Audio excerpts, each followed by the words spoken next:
Εγώ θα είμαι πολύ πιο φιδωλός, γιατί σας βλέπω να κάνετε αέρα και έχετε δίκιο.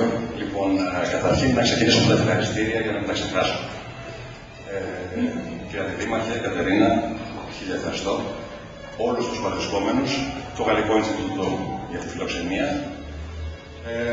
Στο τέλος θα αφήσω κάποια άλλα. Θέλω να κάνω μια ευχή.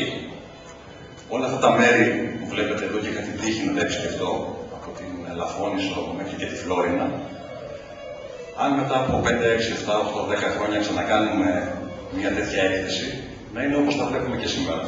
Γιατί δυστυχώς τα περισσότερα μέρη στην Ελλάδα σήμερα τείνουν, όπως η Λίμνη του Καϊάφου που θα δείτε εκεί, να σταματήσουν να υπάρχουν. Μη σας κουράσω, βγείτε και λίγο έξω, απολαύστε και ό,τι υπάρχει, χαζέψτε τους πινάκες.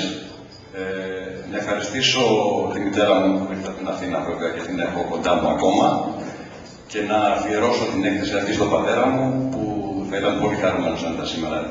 Σας ευχαριστώ πολύ.